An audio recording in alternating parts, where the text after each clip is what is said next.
All right, let's just jump right in. We're going to pull back the curtain on the real and often really subtle habits of highly intelligent people. And I can promise you, they're probably not what you think. So I've got a question for you. When I see the word genius, what's the first image that pops into your head? Seriously, right now. What does that picture look like? I'm willing to bet it's someone from a movie, right? You know the type, frantically scribbling equations on a whiteboard, talking a mile a minute in jargon nobody gets, and basically making sure everyone in the room knows they're the smartest one there. Yeah, that's the stereotype we all know. But here's the thing. Psychology research, it tells a totally different story. The actual signs of high intelligence are way more subtle. They're quieter, more internal, and honestly, a whole lot more human. And that's exactly what we're diving into here.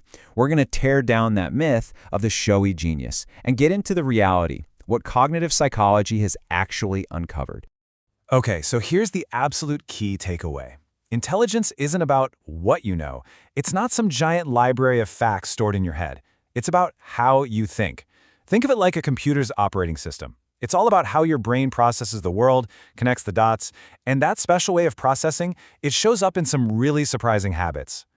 All right, so let's start with the inner world. This is the stuff that happens behind closed doors, The things highly intelligent people do when nobody's looking. This is all about their private mental habits.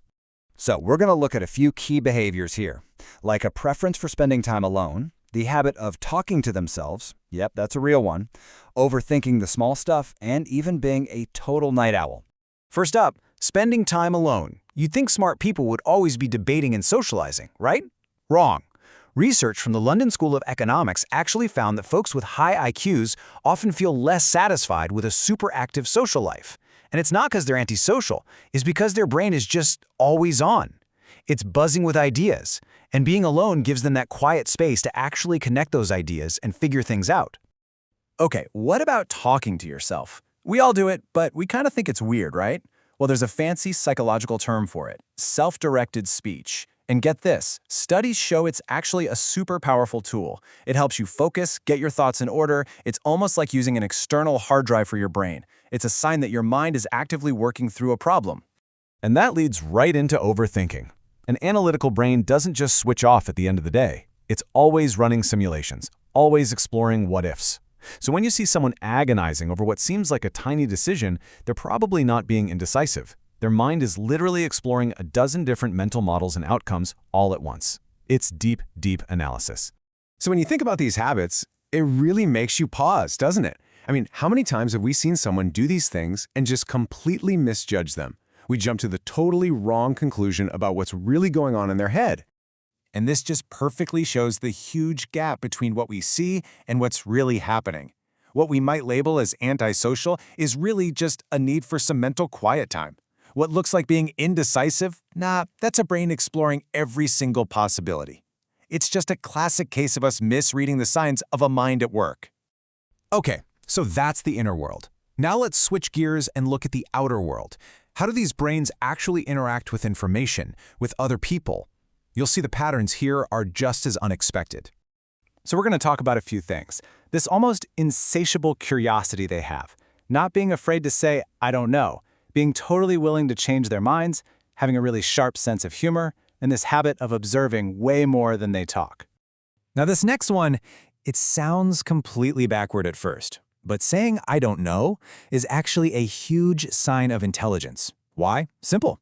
The more you truly learn about something, the more you realize just how much is left to discover. It's a kind of intellectual humility, and it means they're wide open to learning something new, way faster than someone who's convinced they've got it all figured out. And there's actually a name for this in psychology. It's called the Dunning-Kruger effect. You've probably heard of it. It's basically a bias where people who know the least about a topic are the most confident they're experts. Well, highly intelligent people often have the exact opposite problem. They see all the complexity, all the nuance, and they might actually underestimate how much they really know. And that humility leads right into the next habit, being willing to change their minds. For a highly intelligent person, a belief isn't who they are. It's not their identity. It's just a mental model, the best one they've got with the info on hand. So when new, better information comes along, they don't see it as an attack. They just update the model. It's a skill psychologists call cognitive flexibility, and it's a massive indicator of high-level thinking. Okay, and here's a really fun one. a great sense of humor. Think about it. To get a clever joke, your brain has to do a ton of work in a split second. It has to see a pattern, connect two totally different ideas, and understand the subtle meaning. It's a real mental workout. And sure enough, researchers found a direct, measurable connection between higher IQ scores and the ability to appreciate complex, sophisticated humor. All right, so we've looked at the inner world, the outer world, all these quiet little habits. So what's the big takeaway? What's the one core idea that connects all of these dots? Well, it all points to a really fundamental shift in how we think about intelligence. We're taught from a young age that being smart is about having the answers. But all these habits, they show us something different. True intelligence is really about being completely fascinated by the questions.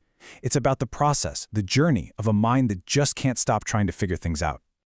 And this really says it all, doesn't it? Intelligence isn't some mountain you climb and then you're done. It's a constant journey. At its heart, it's just a brain that is absolutely wired for curiosity. A brain that never stops exploring, never stops questioning, and never stops trying to put the pieces of this amazing puzzle together. So, that leaves us with one final thought. After hearing all this, the point isn't to go around trying to spot these habits in other people. It's about recognizing them in yourself. So, take a second and think about it.